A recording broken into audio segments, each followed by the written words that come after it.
Buenas noches, bienvenidos a otra edición más de Nada más y nada menos. ¿Cuál es el maní? Hoy, esta noche, volvemos después de haber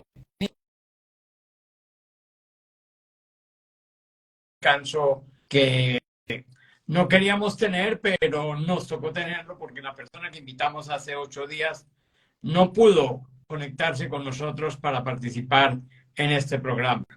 Esta noche vamos a tener invitado a uno de los candidatos, quizás el más fuerte del pacto histórico, el doctor Guillermo Alfonso Jaramillo, médico cirujano, cardiólogo y pediatra, fue gobernador del Tolima y también alcalde de Ibagué. El doctor Guillermo Alfonso Jaramillo, a quien en este momento estamos ya invitando para que haga parte de nuestro programa en este momento y esté con nosotros para hablar de los temas de Bogotá y de todo lo que se puede conversar sobre una ciudad que este año va a tener seguramente nuevo alcalde o alcaldesa. Todavía no sabemos, pero estamos en ese proceso de saber y la campaña está prácticamente en juego ya y pues en ese sentido estamos todos listos. Como les contaba el doctor Guillermo Alfonso Jaramillo, es médico cirujano, cardiólogo pediatra, exgobernador del Tolima, también exalcalde de Ibagué y fue secretario de Salud y secretario de Gobierno. Ya está con nosotros el doctor Guillermo Alfonso. Doctor Guillermo Alfonso, muy buenas noches. Muy buenos días, don Manuel. Un gusto de poder estar con usted hoy aquí y un gusto de poder estar con toda esa audiencia que es muy nutrida, muy numerosa aquí, no solamente en la capital, sino en todo el país. Un gusto para mí, un honor poder estar con usted. Pues doctor Guillermo, es un gusto de verdad saludarme y poder conversar con usted sobre todo lo que vamos a hablar, sobre todo lo que usted está pensando para llegar a la alcaldía de Bogotá. Lo primero que le quiero preguntar, usted es cirujano pediatra, especialista en corazón. Mi pregunta es, ¿ha vuelto a hacer cirugías después de que se metió en la política o ya está alejado de ese tema? Bueno, a raíz de la pandemia, yo pensaba iniciar mis trabajos aquí en Bogotá y había una clínica que iba a iniciar su trabajo de cirugía cardíaca pediátrica. Yo opero niños del corazón. Llega la pandemia y entonces se entiende que no conocemos bien el virus y muy especialmente que los que fueran mayores de 50 años estaban en altas posibilidades de morir. Entonces, a raíz de la pandemia, la clínica no adelantó el proyecto y yo me escapé de pronto de que me hubiera dado coronavirus y que pues no hubiera estado dentro de una de las listas de los pacientes muertos. Pero pues por esa razón no he podido volver a ejercer y posteriormente iniciamos toda la campaña con Gustavo Petro. Después la lista, fui gerente de la lista al Senado del Pacto Histórico y posteriormente el coordinador de la campaña en primera y segunda vuelta en la zona central del país de Gustavo Petro. Doctor Guillermo Alfonso, ¿y no le hace falta la medicina o ya la política se lo arrastró, se lo llevó, le robó el corazón? Pues imagínate, Manuel, que ya ahora lo grande que es Bogotá, ¿no es cierto? Estamos hablando oficialmente de 8 millones de habitantes. Pueden ser más, porque generalmente el censo, tenemos dudas sobre el censo. Pues esto implica un trabajo desde muy tempranas horas de la mañana hasta muy tarde en la noche para podernos verdaderamente compaginar con la comunidad, con los barrios, con las localidades y con todos los actores sociales, políticos, empresariales y religiosos de la ciudad. En Bogotá, doctor Guillermo Alfonso Jaramillo, yo lo recuerdo a usted como secretario primero de Salud y después secretario de Gobierno. Como Sí, señor. secretario de Salud le fue muy bien, como secretario de Gobierno yo creo que también porque usted logró lo que no habían logrado los anteriores secretarios de Gobierno del entonces hoy presidente y entonces alcalde Gustavo Petro, que el consejo le dijera sí a algunos proyectos, Sí, ¿no? Usted tuvo ese tacto político y esa, digamos, sapienza de saberse mover en arenas movedizas como es el consejo.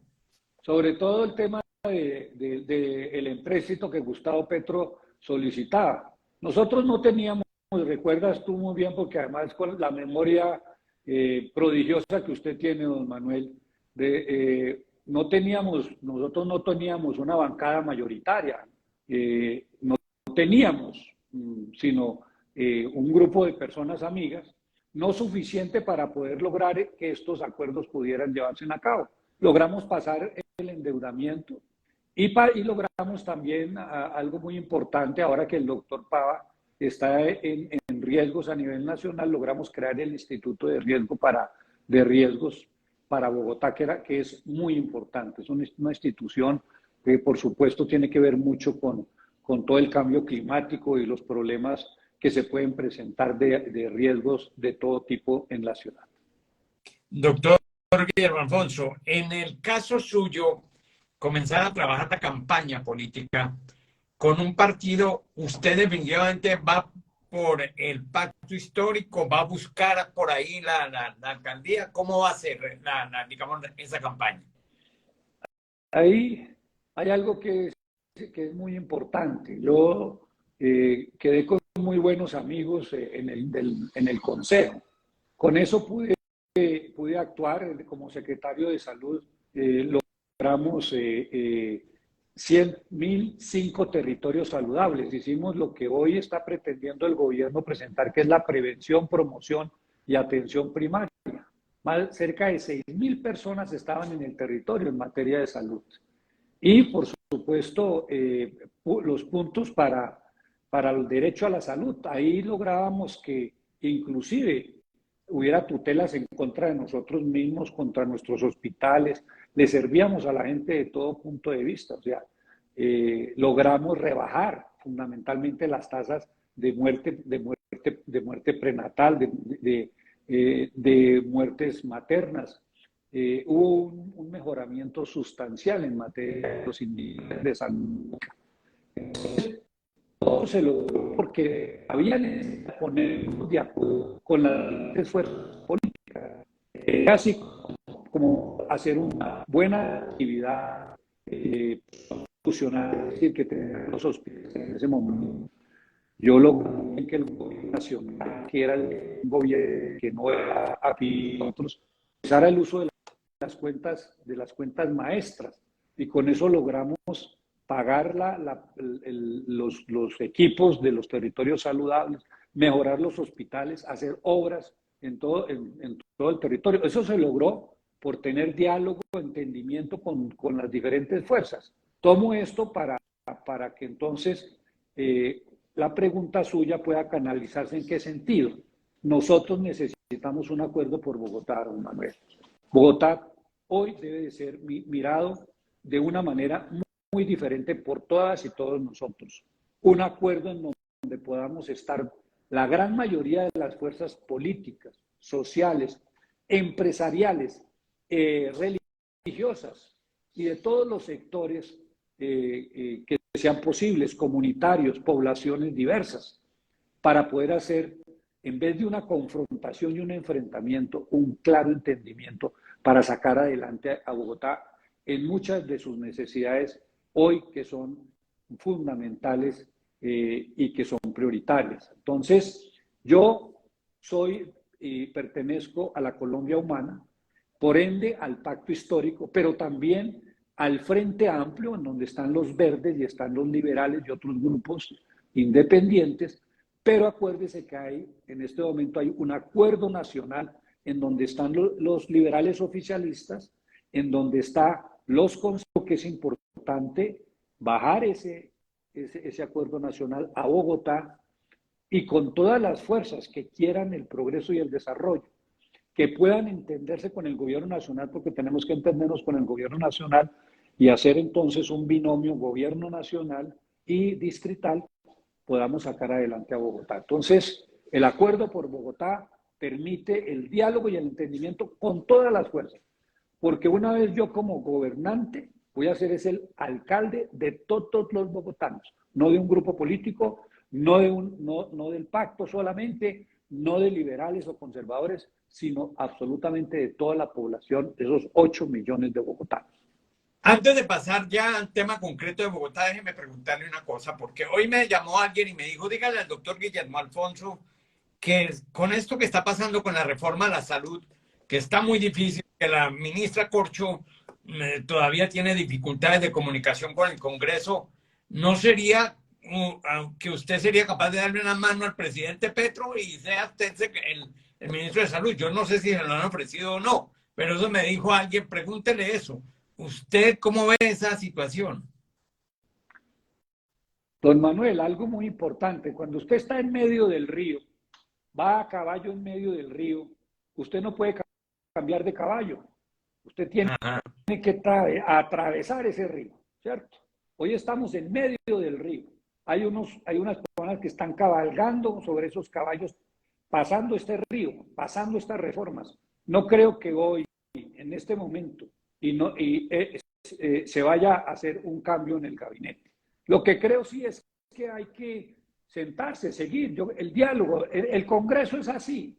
Hoy de pronto no estamos de acuerdo, mañana sí. Yo estoy completamente seguro que teniendo a un líder como Gustavo Petro y teniendo unos congresistas como el del Pacto Histórico y un acuerdo que tenemos con verdes, con liberales, con conservadores, nos vamos a poner de acuerdo porque hay que ponernos de acuerdo por Colombia, por la salud de la gente, por las pensiones de los que no tienen pensiones, por que haya trabajo digno en Colombia. Entonces, hay un consenso que es importante porque todos queremos el cambio, todos queremos las reformas, pero tenemos algunas diferencias, consolidémoslas. Yo creo que todavía hay suficiente tiempo para que estos proyectos sean viables y en junio podamos darle al país un resultado importante de que sí somos capaces de ponernos de acuerdo. Si estamos tratando de hacer la paz y ponernos de acuerdo con la insurgencia, con las disidencias, con los clanes y con el clan del Golfo,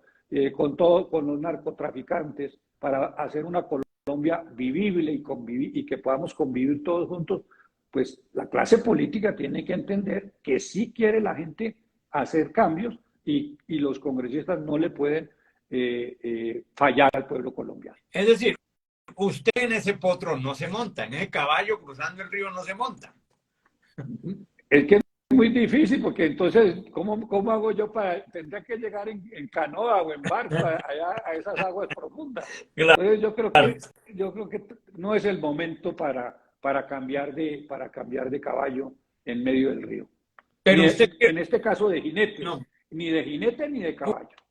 ¿usted cree que en este momento esa reforma a la salud se le pueden hacer algunos ajustes que piden los partidos y de pronto buscar consenso? Yo creo que nada, no es como algunos que ya quieren sepultar la reforma de la salud.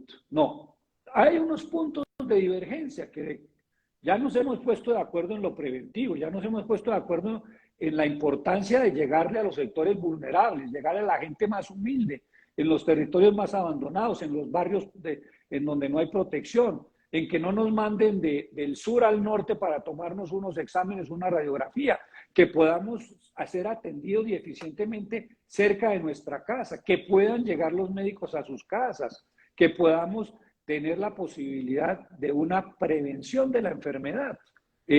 ¿Cuántas mujeres necesitan una citología, una mamografía? Todos los años hay que hacer mamografías y citologías, no se las hacen. Eso es prevención contra los cánceres de mama y de cervix de cuello uterino. Pero, o los hombres mayores de 45 años deben de tener un antígeno prostático, porque nos estamos muriendo de cáncer de próstata los hombres. Eso es fácil, eso es prevención. Si tenemos un dolor abdominal permanente, con gastralgia, dolor del estómago, hay que hacer una endoscopia, prevenimos un cáncer. Esa es la prevención y eso se puede hacer cerca de la casa. Un laboratorio, unos exámenes que están ahí alrededor de la casa de uno, el médico familiar. Hay que hacer muchos cambios y ya la gran mayoría ya esto ya está consensuado. Entonces, entendámonos. Hay una diferencia porque pues hay un negocio que son las EPS, ¿no es cierto? ¿Para qué nos vamos a...? Un negocio que da 10% por administrar los recursos que son de todos nosotros. Y fuera de eso, manejar plata, pues permite tener caja, manejar plata, da poder, ¿no es cierto? La ley del oro, yo la llamo la ley del oro, don Manuel. El que tiene el oro pone la ley. Entonces yo creo que ya se llegó a un acuerdo que la plata no la tengan las EPS, sino que el gobierno le pague directamente a las clínicas. Por ejemplo, ahí ya tenemos un acuerdo importante para que entonces la plata no haga un recorrido que no debe hacer, sino que se le pague directamente a las clínicas y las clínicas hagan el trabajo que tienen que hacer. Ahora, ¿cómo deben de ser, cómo deben de quedar las EPS?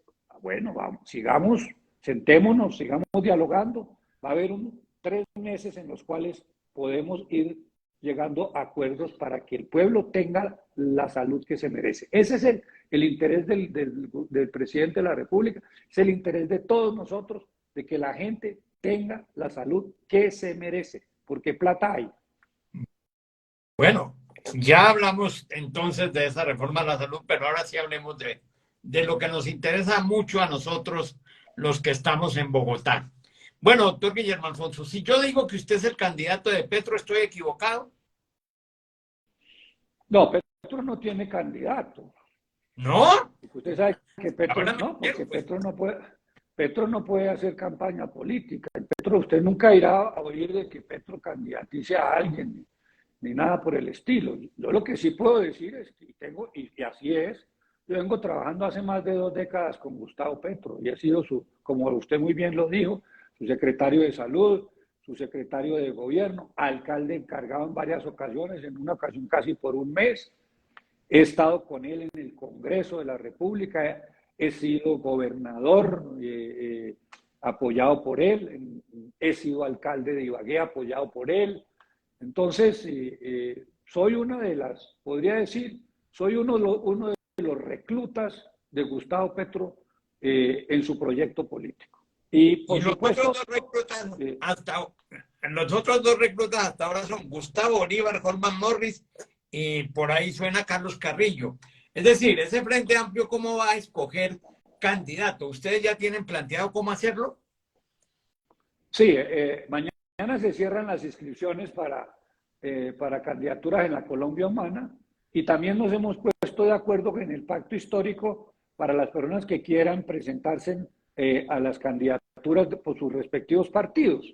Y de ahí, una vez ya sepamos cuáles son los partidos, las personas que se presentaron por sus respectivos partidos, vamos a buscar entonces tres cosas que son consenso dentro del pacto histórico, consenso.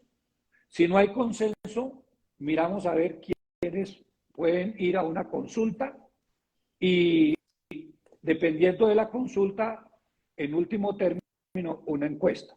Yo he propuesto algo un poco diferente. Yo he propuesto que hagamos una consulta interpartidista con los del Acuerdo Nacional, los verdes, los liberales, los conservadores, los de la U y el pacto histórico. Yo aspiro a ser candidato del pacto histórico de la Colombia Humana en primera instancia y ojalá del pacto histórico. Creo que puedo y tengo la posibilidad, la experiencia y por supuesto los partidos y los sectores sociales y económicos, religiosos y diversos de la población saben y me conocen a mí muy bien y si algo he ganado es primero por la experiencia, por lo que me conocen, por mi seriedad, por mi palabra que siempre la empeño y la cumplo. Yo soy de los que creen como sus abuelos que primero está la palabra, esa palabra valiosa, Manuel Salazar, que tenía el arriero, ¿no es cierto? Yo soy de abuelo arriero, que la palabra del arriero era una palabra seria, comprometida, ¿no es cierto? Eso soy yo. Un sanador, siempre como médico, primero cuando era médico general, he sido, y después como cirujano cardíaco pediátrico, que me especialicé en Suecia en 7 años y medio para ser cirujano cardíaco pediátrico, operar niños del corazón. Creo que tengo entonces la experiencia, la seriedad, el conocimiento y el conocimiento de Bogotá para que todos y cada uno de esos sectores políticos, sociales, empresariales y religiosos se sientan tranquilos con una alcaldía de Guillermo Alfonso Jaramillo a partir del 1 de enero del Doctor, 2024. doctor Guillermo Alfonso, usted me dice que mañana se cierra digamos, la inscripción de candidatos a la alcaldía y al consejo. Sí, Colombia Humana Pero tiene solo Colombia aproximadamente Humana, unos 5.000 candidatos, señor. solo Colombia Humana. Colombia Humana, pero también los otros partidos del pacto en un acuerdo. Entiendo que también el Polo lo iba a cerrar un poco más temprano, pero aplazaron un poco hasta final del mes, o sea, hasta mañana, el 31 de marzo. Creo que Ajá. esa es la decisión. Por lo menos sé que el Polo cierra mañana y Colombia Humana cierra mañana. Y Colombia Humana tiene más en este momento más de 5.000 candidatos para las diferentes para los diferentes consejos, edilatos, también para alcaldías, gobernaciones, asambleas departamentales. Entonces, mañana es, a excepción de que se saque alguna otra circular que determine de pronto dar un poco más de plazo. Pero Pero como están las cosas, mañana se cierra. para la alcaldía, ¿cuántas personas hay para la alcaldía de Bogotá? En Colombia Humana, no, en Colombia Humana hasta hoy creo, no, hay 2 o 3 personas, tengo entendido.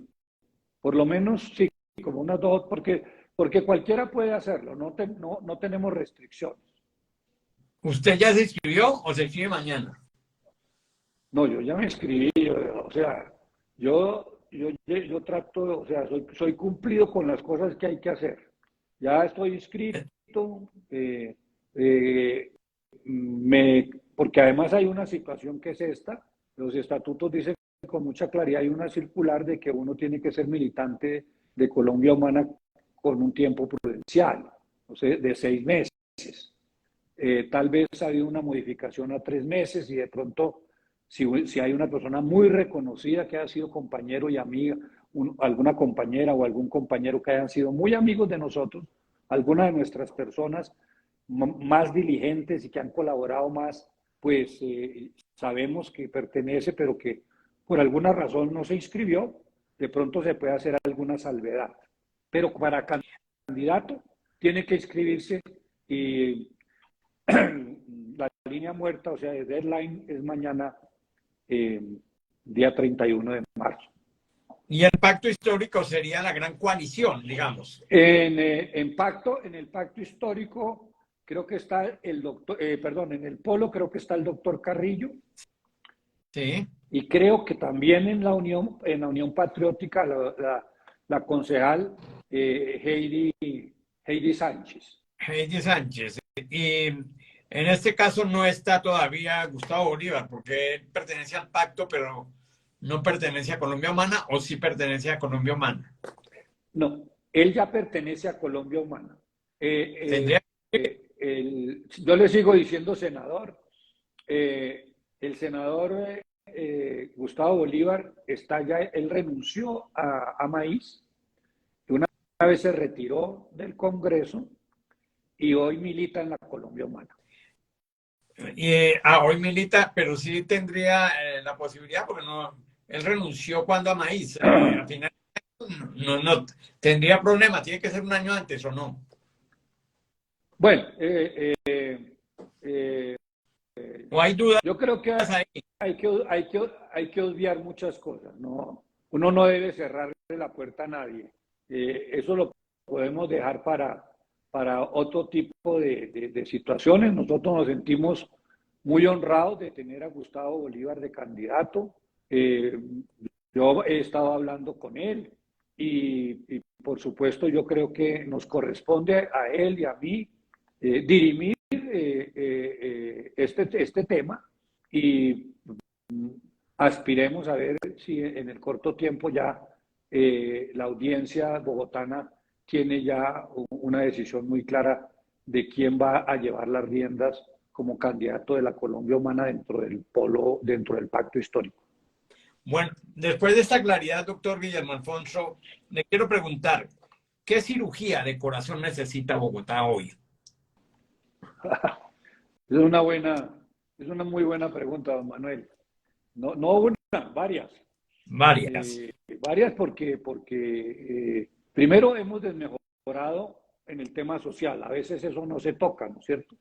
Entonces yo creo que hay que volver nuevamente a recuperar mucho de lo que hemos perdido en materia social. Recordemos que hay más pobreza de la que teníamos hace 10 años, desafortunadamente. A nosotros nos ha golpeado muy duro, nos golpeó muy duro la pandemia. Tenemos pobreza oculta en barrios como Teusaquillo, como Antonio Nariño, Barrios Unidos. Encuentra uno en muchos sectores que uno consideraría de estrato 3 y 4 con situaciones muy complejas. Se han cerrado puestos de salud, se han cerrado comedores, se han cerrado jardines infantiles.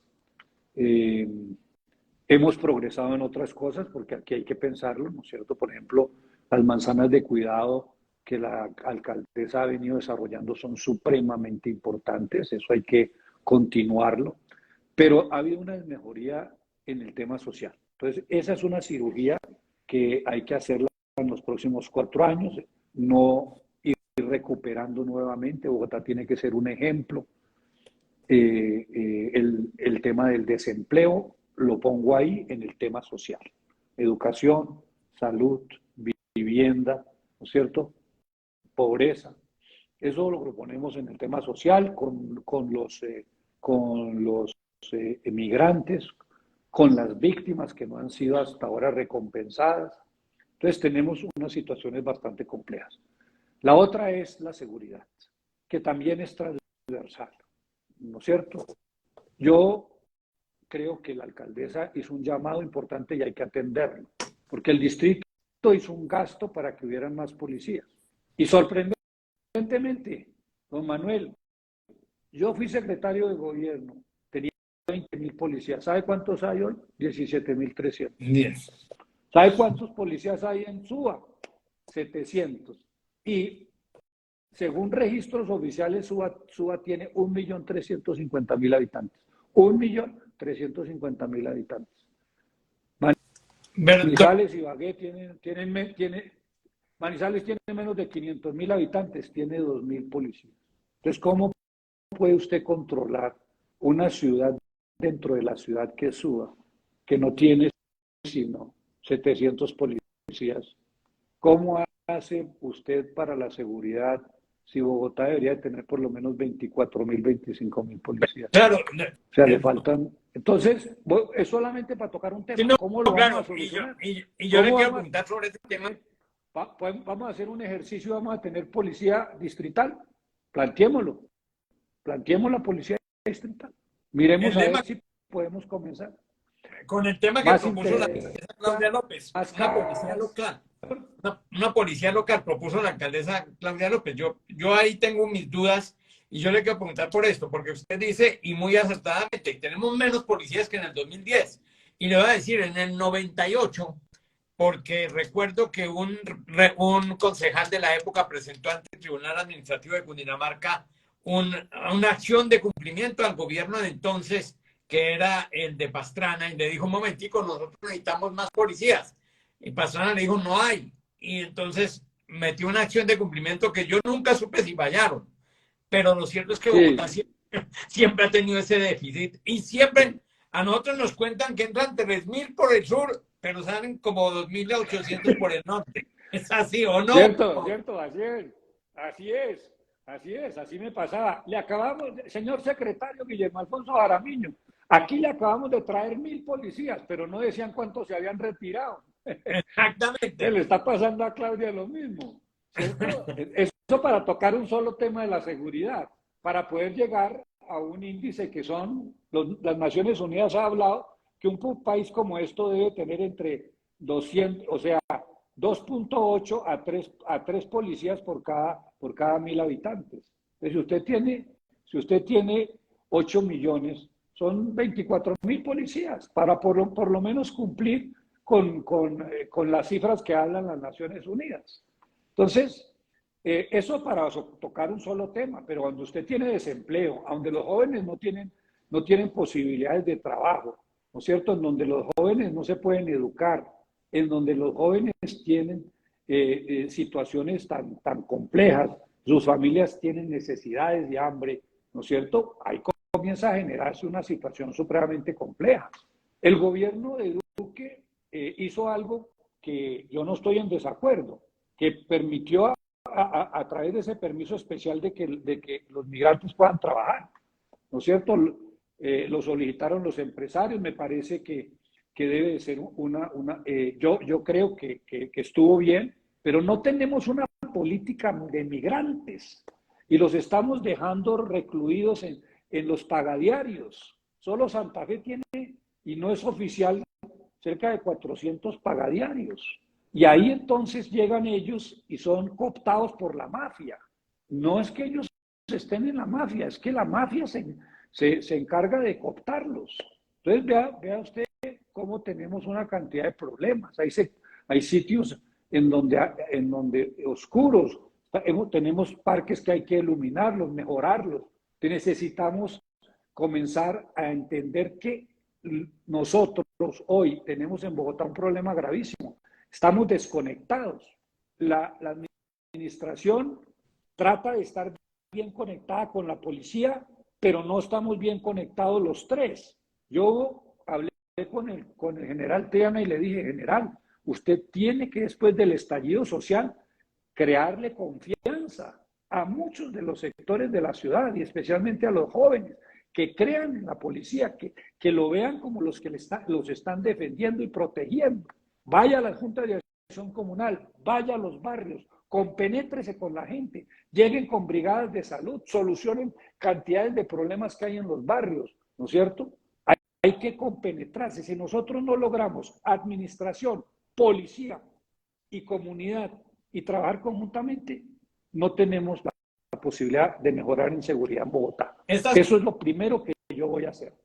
Esta semana yo leí un informe de Pro Bogotá hablando precisamente de este tema y hablaban de una situación muy, digamos, ellos criticaban un poco esa propuesta de hacer una policía local, porque decía que esa policía tenía que depender del gobierno nacional y criticaban a la alcaldesa Claudia López porque ella había pagado el estudio, pero no el sostenimiento de esos 3.000 policías que sí le tocaba al gobierno nacional, cosa que no hizo Lucho Garzón en su gobierno. Yo recuerdo que tuvo 2.000 policías más, pero los tuvo pagados además y les ofreció casa beca y carro. Entonces, lógico, ¿cómo hacer? Tiene que ser. Bueno, tenemos que hacer un esfuerzo. Una parte lo ponga el gobierno nacional y otra plata la ponemos nosotros los ciudadanos que vivimos en Bogotá. Eso se puede solucionar. Aquí hay un temor inmenso, Manuel, don Manuel, es que recordemos que en los años 40 había policías municipales y cuando se vino el proceso de la violencia del siglo pasado, esta policía era manejada directamente por los alcaldes y en donde había fanatismo político, utilizaban la policía para golpear al otro sector, a los opositores. Muy especialmente, la mayoría de los casos fueron con respeto al Partido Conservador, que los municipios estaban gobernados, ¿no es cierto? Porque los alcaldes se elegían por decreto. Entonces, pues había en el gobierno de Mariano Espina y de Laureano Gómez, pues la mayoría de los alcaldes eran conservadores. Entonces, repercutía y muchos abusaron de esa autoridad contra los opositores políticos, especialmente los liberales y los del Partido Comunista. Entonces, todavía creemos que que podría generarse esa situación, pero podemos comenzar a experimentar con Bogotá, no para que salgan, en este caso no sería una policía que no tenga un conducto regular. Mire que estamos pensando ahora de pasar la policía, y yo creo que el sitio es importante, es pasarlo al Ministerio del Interior. Esa es la propuesta, sacar a la policía de ser una policía militar que obedece a una jerarquía militar, pasarla a una policía civil, una policía ciudadana, que pase a ser conducida por el Ministerio del Interior. Esa es la propuesta que tiene el gobierno. No sé si se va a concretar, pero podríamos nosotros, aquí en Bogotá, hacer ese trabajo y montar un piloto en donde nosotros podamos tener, con la ayuda de los dineros de los bogotanos y con el apoyo que nos dé el gobierno nacional, de una policía adicional que no es que vaya a estar al mando, yo no estoy solicitando que esté al mando de nosotros, pero que sea una policía que nos asegure un mayor número de efectivos para que puedan verdaderamente realizar una labor adecuada en la ciudad. Doctor Guillermo Alfonso, en ese mismo informe de Pro Bogotá, yo leía y decía ese informe que había que tener una mejor relación entre el gobierno de Bogotá en ese momento, Claudia López en este momento, con la policía. Y eso ha sido una de las cosas que ha sido más difícil, digamos, esa relación entre la izquierda y la policía. Y para nadie es un secreto lo que pasa también a nivel nacional, que también dicen es que hay unos roces y hay cómo hacer para que haya confianza entre los dos. Recordemos, y yo le recuerdo un poco que en la época de Gustavo Petro, hasta que llegó usted, que también se manejaba como secretario de Gobierno y de Seguridad, porque tenía subsecretaría de Seguridad en esa época, ¿a usted le tocó un poquito como interesar eso o no? Sí, es una situación compleja porque la Constitución dice que el jefe de policía es el alcalde, pero a la hora de la verdad, como está conformado el entronque de la policía, ellos obedecen es a los altos mandos y esto está jerarquizado sobre un comando general que viene siendo su superior, casi viene siendo el comandante de las fuerzas. Ahí es en donde radica el problema. Yo creo que eso lo podemos obviar. Y mire, veamos que las relaciones han mejorado.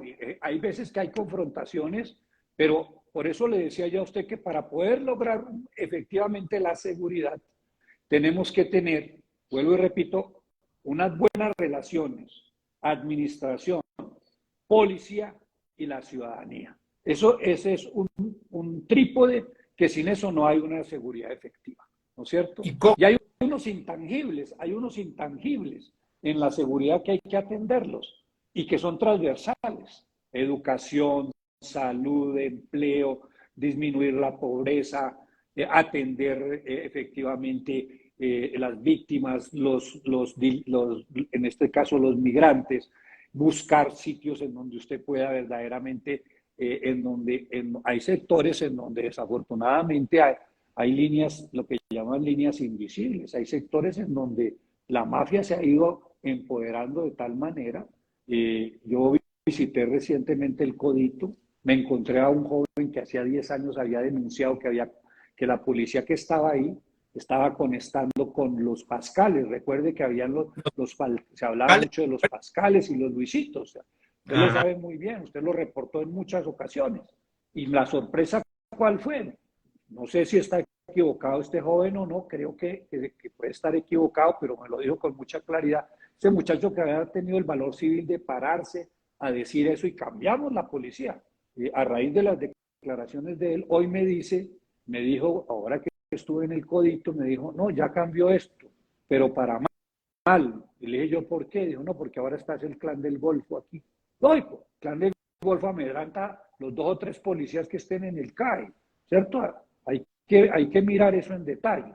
Yo he visitado, he ido visitando a las secretarías, me recibió la doctora Edna Bonilla, visité al doctor eh, por supuesto, que conozco al doctor Antonio Sanguino, visité también al general Oscar Gómez Heredia. Yo esperaba que él hubiera sido el comandante de la policía, desafortunadamente yo no lo fue, fui a visitarlo para irme enterando de todos estos problemas y poder correlacionar efectivamente si las cosas que le dicen a uno en la comunidad, en la localidad, si verdaderamente concuerdan con el trabajo efectivo que están realizando los secretarios y la administración, porque uno tampoco puede no ver y oír la opinión de cada uno de los diferentes sectores, ¿cierto? Lo mismo que sucede, por ejemplo, en el caso de Corabasto. Yo he ido 4 veces a Corabasto en este lapso y me causó mucha impresión porque hoy, María Paz, hay una gran cantidad de migrantes venezolanos. Me preocupa entonces que esa mafia que viene detrás de unas personas que tienen dificultades, que tienen problemas, que no tienen vivienda, que no tienen trabajo, sea acechada y doblegada por la mafia. Entonces, ahí tenemos que actuar nosotros. En esos Allá, sectores ya, donde tiene que estar la administración. Ahí es donde tenemos que estar. Pero no solamente en reprimiendo, Aragua, ¿no es doctor cierto? Rodríguez. Porque es que aquí hay más represión que soluciona los problemas. Aquí antes hablábamos del cartucho, entonces le echaron una bomba al cartucho, pero entonces se conformó el Bronx. Entonces ahora acabemos con el Bronx, acabaron con el Bronx y ahora entonces tenemos San Bernardo y tenemos una diáspora de habitantes de calles y consumidores y personas vulnerables por toda la ciudad. Así no se acaban las cosas, así no se acaban las cosas. Claro, Hay que utilizar otro tipo de métodos. claro, doctor Jaramillo, mi pregunta es esto, porque es que es claro que lo que está pasando en ciertos sectores es como que la policía no, hay como temas vedados para las autoridades y eso es muy peligroso, porque yo recuerdo unas denuncias que hizo la concejal Gloria Díaz y el doctor Ospina, Javier Ospina, donde mostraban la gente viviendo con miedo en sectores de Tintal, en sectores donde normalmente tiene que haber autoridad y la gente decía, mira, aquí no hay autoridad, mira lo que está pasando y algunos han tenido que vender inclusive apartamentos en los edificios. ¿Cómo hacer para que la gente vuelva a confiar en su policía y en la autoridad más que en la policía? Empezamos la comunidad, Manuel. Tenemos a la que efectivamente trabaja y cree administración con ir a en donde están los costos. Nosotros una cosa que no respetar totalmente, que puede tener y tiene algunos reclamos. En esas zonas hay muchos muchachos que están sin trabajo, sin educación, no tienen de qué vivir. Esos muchachos hay que cooptarlos para ponerlos a estudiar, para darles unos estímulos importantes y ponerlos en otro tipo de actividades, capacitarlos para la vida, para el empleo.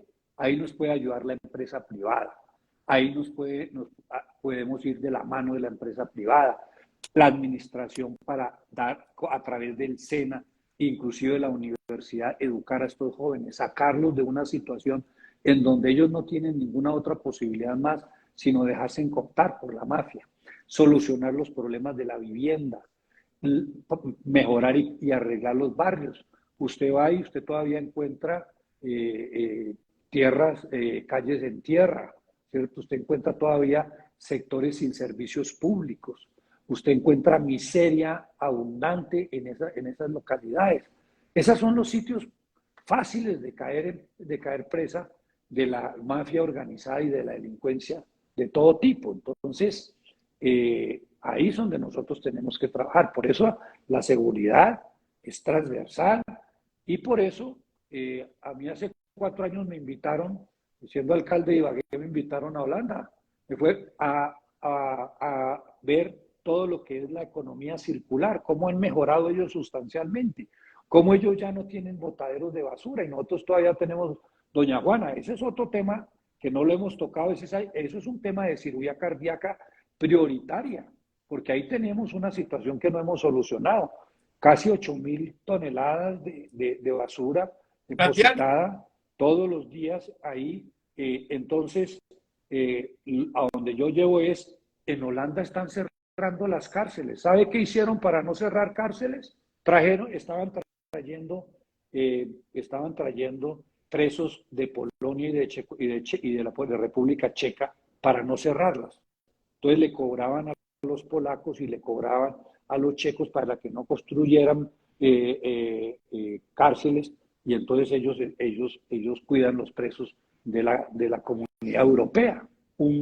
Entonces, cuando usted ve que hay un país de bienestar, en donde si una persona queda desempleada, le pagan seguro de desempleo, que tiene salud, ¿no es cierto?, que tiene vivienda, que tiene educación para sus hijos, una sociedad de bienestar, la criminalidad baja sustancialmente. Entonces, esto no es solamente de garrote, aquí tiene que haber zanahoria, y zanahoria es que la gente tiene hambre y tenemos que solucionar muchos de los problemas que tenemos en Bogotá, que no es el tema del garrote, sino solucionar la pobreza, la miseria, la falta de empleo, los barrios marginados.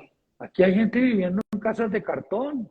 Yo he recorrido los barrios con ratas alrededor, con suelos de tierra, gente sufriendo en situaciones precarias. Entonces, de ahí, niños sin expectativas son cooptados fundamentalmente por la mafia que está detrás de esos jóvenes.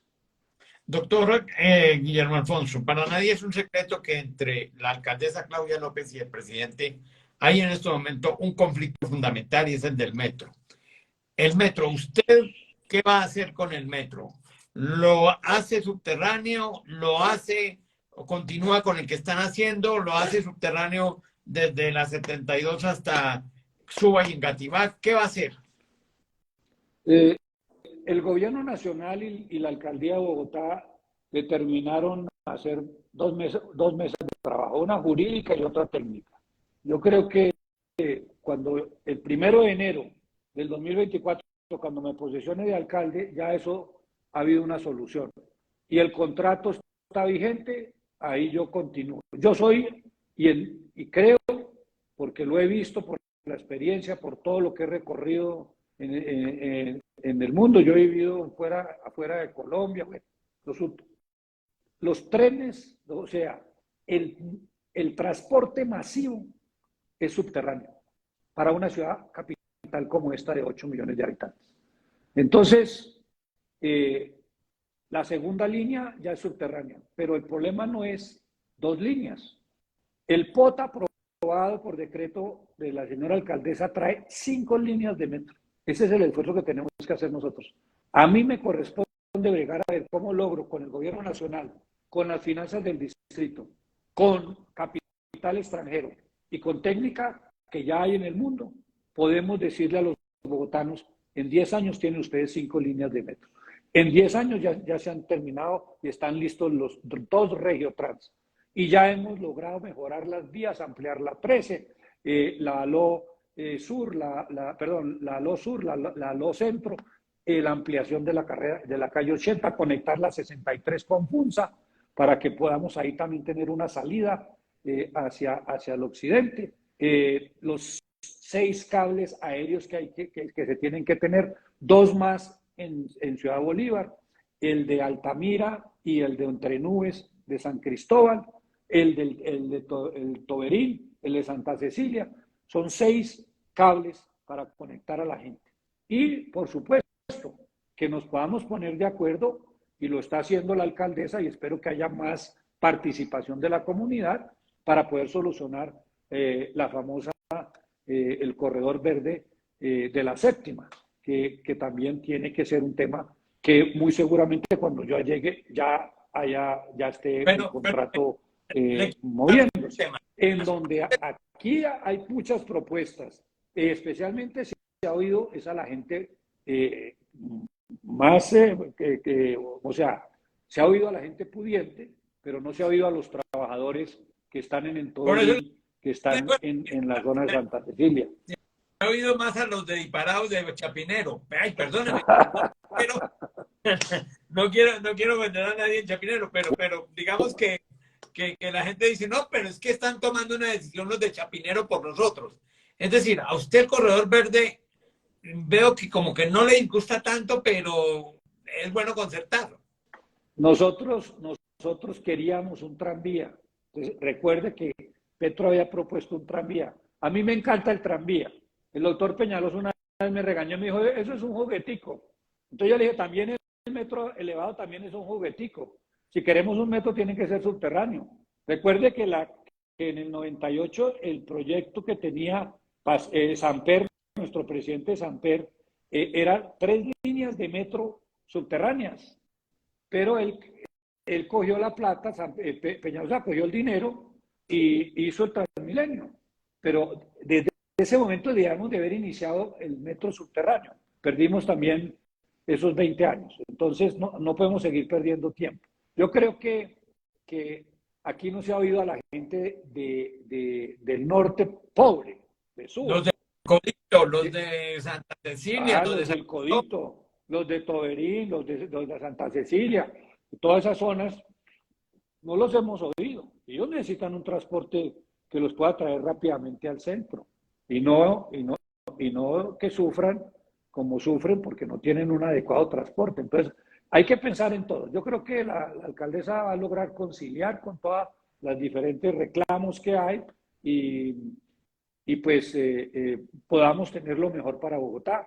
Yo creo que cuando ya me posesione el 1 de enero, ya lo que tengo es un contrato y conociendo muy bien los temas de contratación, modificar un contrato se convierte casi después en una investigación en donde uno puede ser sancionado y condenado por las autoridades pertinentes. Entonces yo creo que ahí no se va a arriesgar la alcaldesa Claudia López con el contrato del metro elevado, porque lo que usted me dice es prácticamente, o no.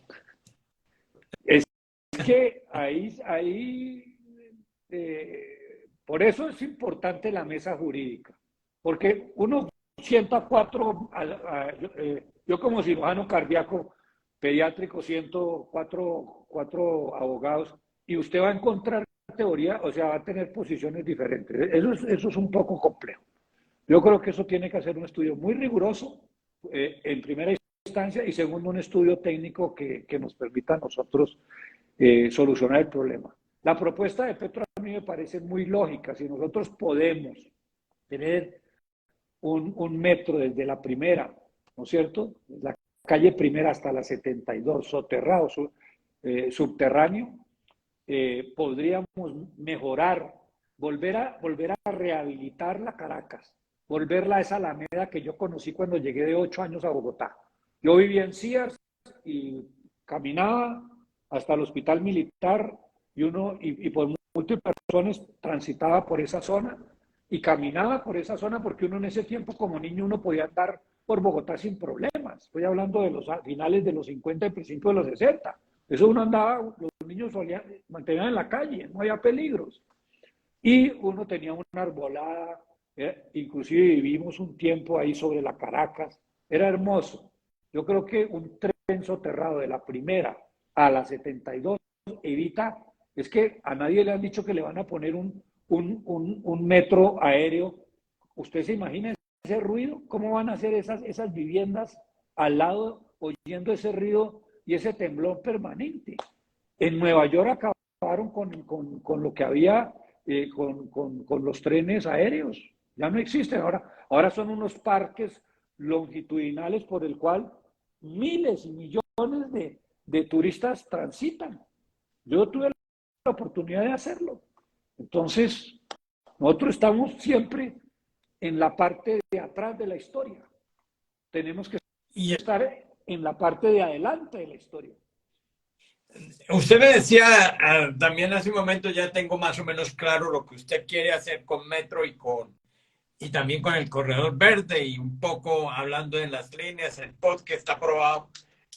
Pero, digamos, las salidas a Bogotá es otro lío. Yo he oído, yo como usted llevo muchos años en Bogotá. Yo soy caldense, pero llevo muchos años en Bogotá. Y no he conocido...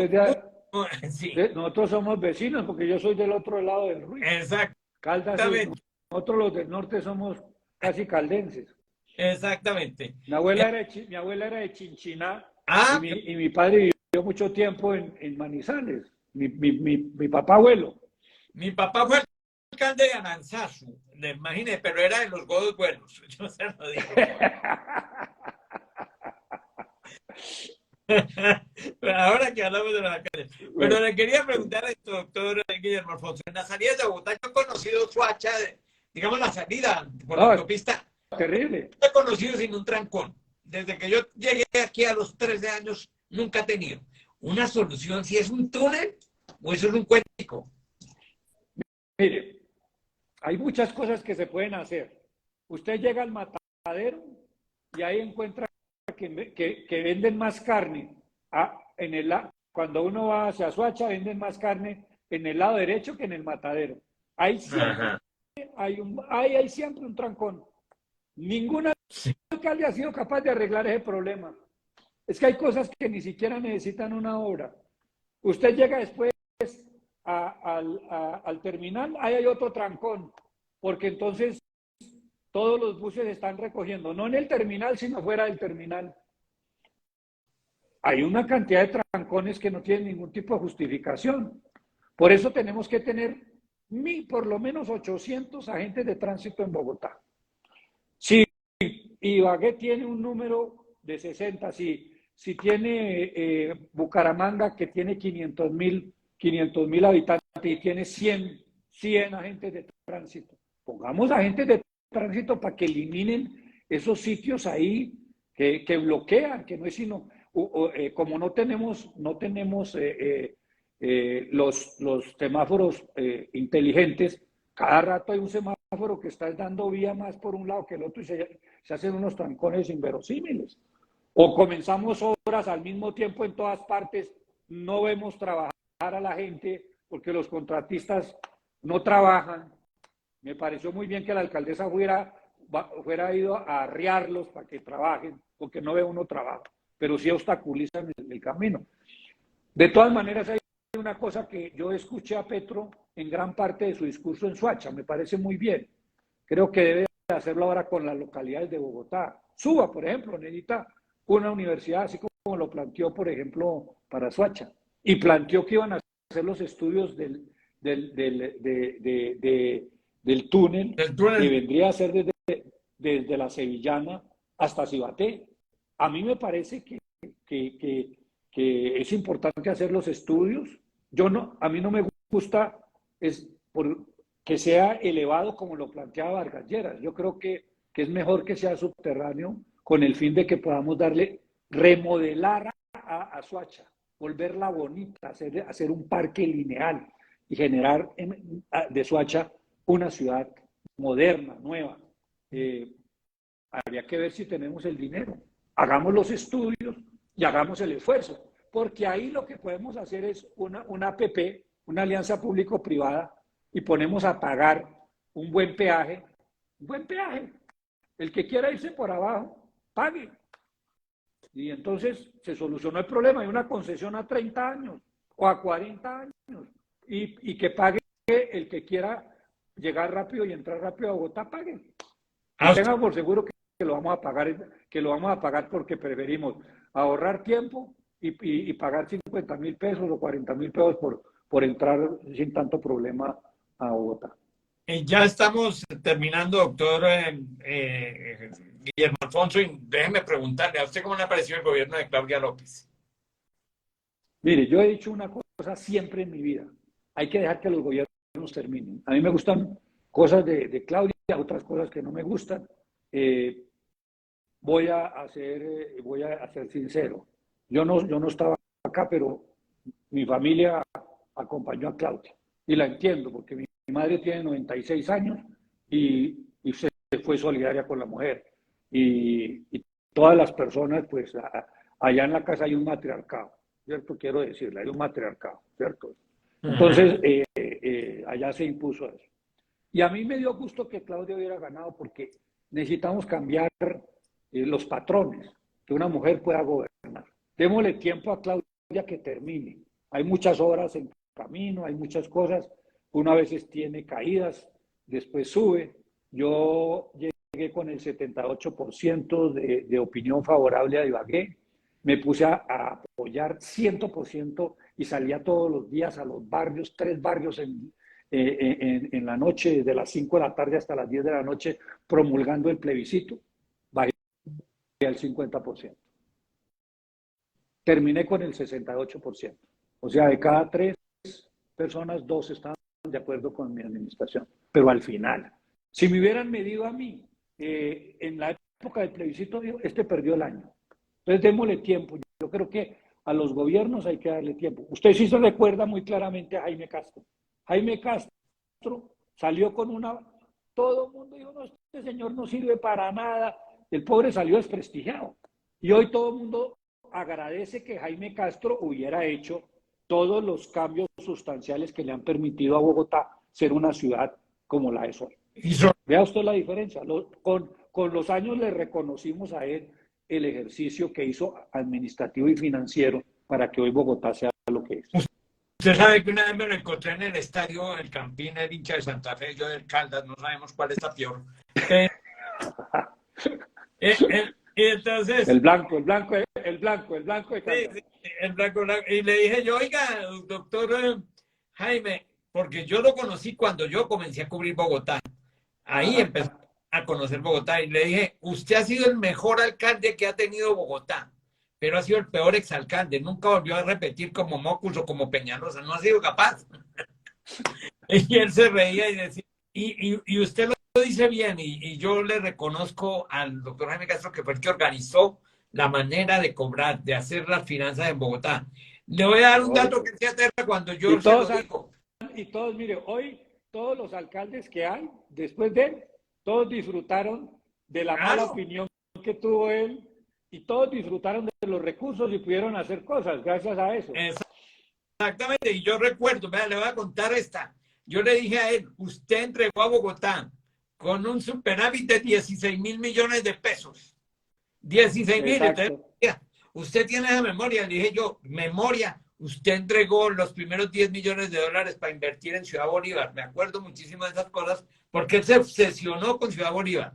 Y hoy en día uno dice y recuerda, y yo estoy de acuerdo con usted, hay que agradecerle a Jaime Castro todo eso que hizo. Y después los alcaldes han hecho mucho en construcción, ¿no?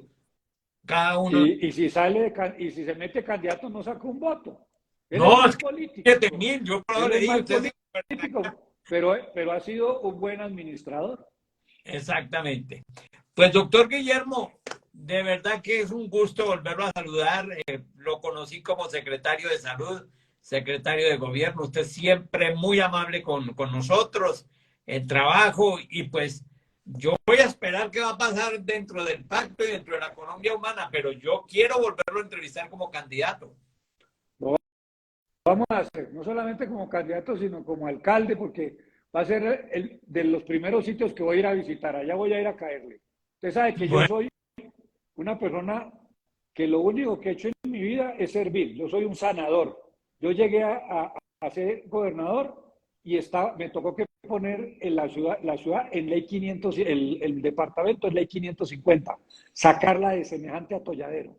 Hoy agradecen que fui yo el que lo saqué al departamento de ese atolladero. Llegué a Ibagué, estaba acabado con los Juegos Nacionales. Recuperarlo. Yo soy una persona que sé administrar, que tengo experiencia, que quiero trabajar mis últimos años por Bogotá para servirle. Y soy un sanador, he sido siempre un servidor. Y usted lo sabe, usted me conoció a mí y vamos a trabajar de la mano usted y yo para llegarle a la población y llegarle a la gente. Bueno, doctor Guillermo Alfonso, y le quiero decir a nuestros amigos, los que están entrando hasta ahora, si quieren ver la entrevista toda, la tendremos en Instagram y en YouTube también, en el Manolito Salazar. Ahí va a estar. Los espero también en el Rapidito, que son los chismes políticos más rapiditos del mundo, con buena música. Cierto. Con buena música. Y hay mucho para este fin de semana. Doctor Guillermo Alfonso, de verdad es un gusto volverlo a saludar. Hacía muchos años que no hablábamos, y decimos años, no días, no años, que no hablábamos. De verdad es un gusto. Ciertamente, sí, señor. Me alegra mucho. Usted siempre ha sido un hombre muy generoso conmigo, una excelente persona, tiene el reconocimiento de todos los bogotanos y de Colombia entera. Y mil gracias por darnos esta oportunidad. Y vamos a trabajar usted y yo de la mano por esta ciudad y por toda su gente. Bueno, doctor Jaramillo, a usted muy amable y a todos nuestros amigos, aquí ¿cuál es el maní? Este es el maní del doctor Guillermo Alfonso. Espero que le haya sabido así como saladito y endulzado. Ciertamente. Muchas gracias. Doctor Jaramillo. Un saludo a todos y todos. Hasta luego. Una muy buena noche. Muy buena. Pues. para todos.